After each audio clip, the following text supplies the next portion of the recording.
In this video we're going to have a look at an LT230 transfer case and do a few little quick jobs on it. The customer brought it with a gearbox. We've done the gearbox, but he wanted the LT230 not to leak. I know that's hard to believe, isn't it? This is a video about stopping leaks and checking, but most importantly we're changing this input gear to this one with a hole in it, so that it gets lubrication for the spline. Now, I forgot to do it in the video, but I'll show you the interior. Can you see how much longer the spline is in this one than this one? No wonder they all got chewed away. Right, let's have a look at the video. This is the LT230 that was supplied with the transmission. It didn't cost anything extra to ship it because it went on the same pallet. So the chap thought I should have a quick look at it and see what it's like. Well, obviously they've had some problems with something leaking at the past because they've gone silicone crazy. There's no need for that. What the job is just to have a look at this, get all this rubbish off here, and reseal it. Also we've got here, hold on.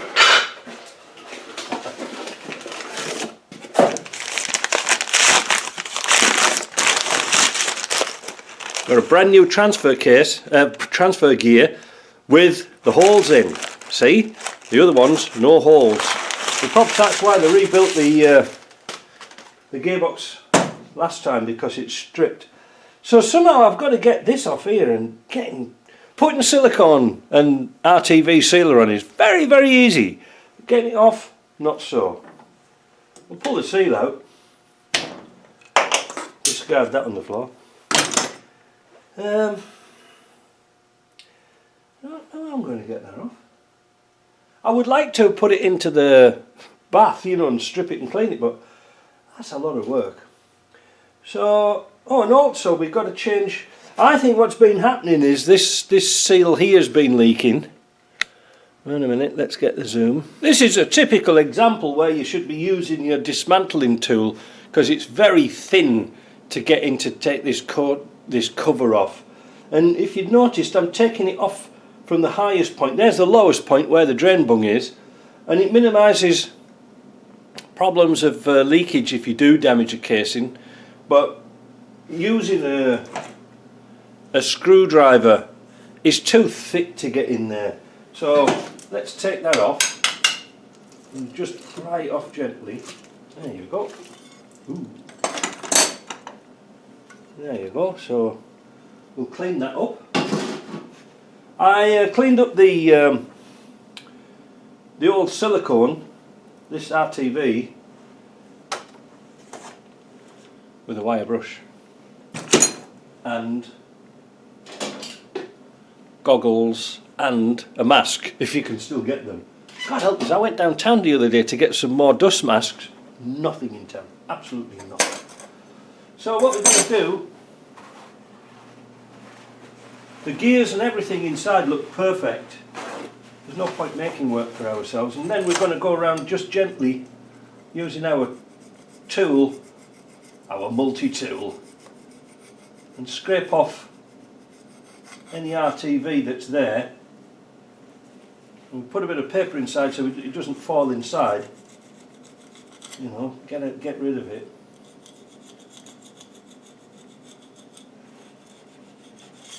And go out it like that. So I'll just give that an example, and then we'll put some. Did you see that? Maybe not. I'll have to sort of relocate this. I must work out how to do these cameras a bit better. Anyway, where are we? Yeah, bit of paper inside. Just scrape off the gas. Just do a little bit at a time. Like that, look. And then we can easily get that off using a Scotch-Brite, you see.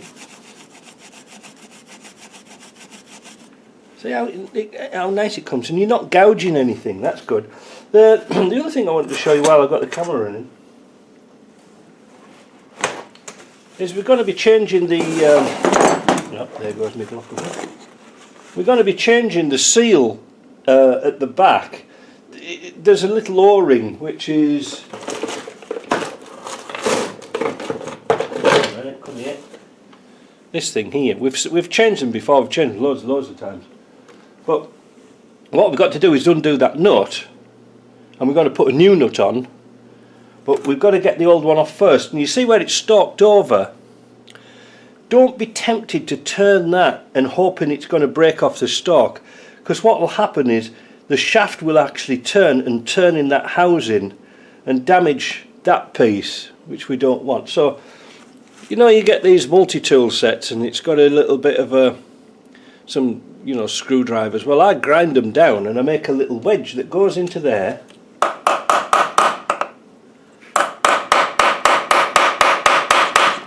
and opens up that just enough to get that off.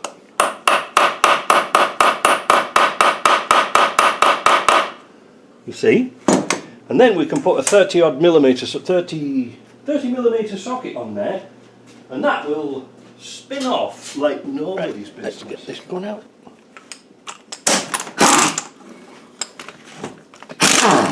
You see? By doing it like that, the shaft didn't turn, and now we're free to tap that out. Now we're going to take this out completely because we've got to shim up the new gear in here. So I don't want to take too much away at the moment. Just looking for me bits. Don't want to take too much at the moment, but let's first of all concentrate cleaning this box up. The next thing we're going to do is clean out the threads. Why am I cleaning out the threads? Well, they've probably had silicone inside here, and I'm just going to get an M8 tap, a bottoming tap, and clean them out. Now I'll put some oil on the threads first, not because we're cutting any threads, it's so that any rubbish will stick to the flutes of the tap, and hopefully it'll come out. Because like I said, if it's got silicone or RTV or whatever in here, there is a chance when you put your bolt back in and it's got more silicone on, it's to get in there and it could pressurise and strip the threads or crack the casings, and we don't really want that. We have enough carriers on as it is. So that's that. And let's see what came out.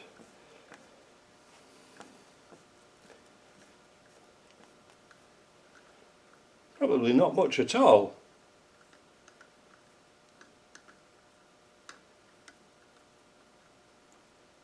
No, not much at all. But better being out. And then, with your airline and a piece of paper towel,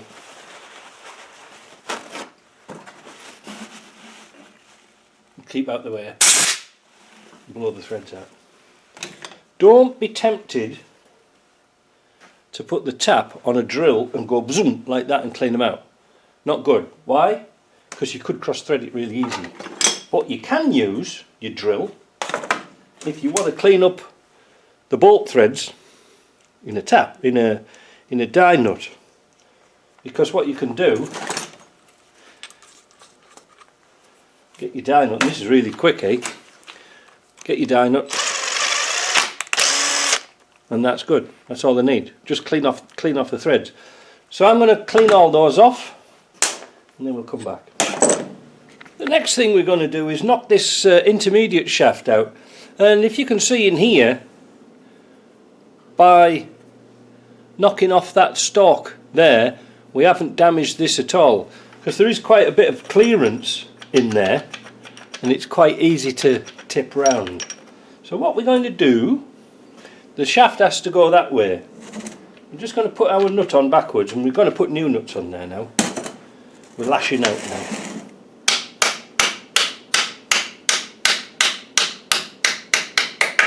Let's tap that through. Hopefully it will come out. It's jammed up a bit. There we go. And then with our special shaft, we're going to push that through.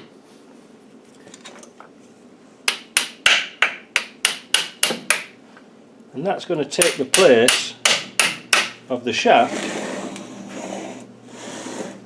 as it comes out here. Now this can catch on here, if you see what I mean. I think what I'll do is I'll take that bolt, those two bolts out of there.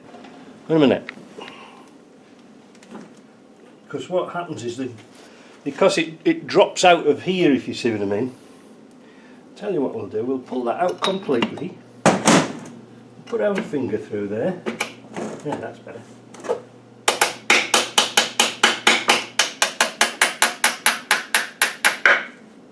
That's better. And then we should be able to take that out. Should. Never easy. One of these days I'm going to clean my bench up.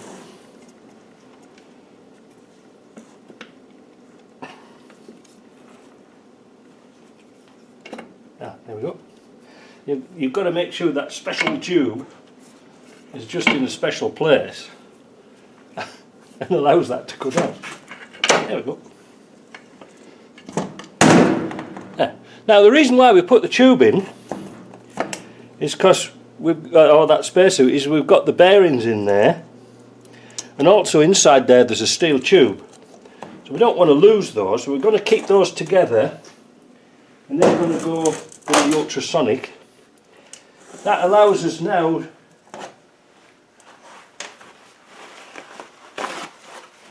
to inspect this shaft for any wear. It's not too bad. It also allows us to get this O-ring off quite easy, and then when we put it back together to replace this collapsible spacer. What's in there? Oh, there's a new thing in there. Yeah, it allows us to replace this collapsible spacer that is in between the gears. All will come clear later, but we'll wash that out first, get that thing ready. Now there is an O-ring inside here, but you know, it's still good. Now normally when you're on a car, you can do this when you're on a car, just move your transfer case back, but 9 times out of 10 I just push the shaft through, change the O-ring and push it back in again. I very rarely take the shaft out. The reason why I'm taking the shaft out is I've got to set the preload on this gear here. So the next thing is find the bearings. So I've cleaned up all the parts, we've got the new gear. I've put some really good used bearings on. I was going to put some new ones on because the old ones are a little bit chippy. I didn't like that. So I found some good old Timken bearings there. So what I'm going to do next, I've put the race on the inside, and I've also put the race on here with a shim, which is 1.34. That's thousandths of an inch, I think. Yeah, that's right. Anyway, so, and make sure that that is pressed nice and tight. The next thing we're going to do is put a little bit of oil on this, so it's not running dry. Same in here. Same in there. Spread your oil around. Like that. Get it all spread around. Because what we're going to do is going to put the gear in without the intermediary shaft in. And we're going to measure the end float. Now that was the thinnest shim that I had.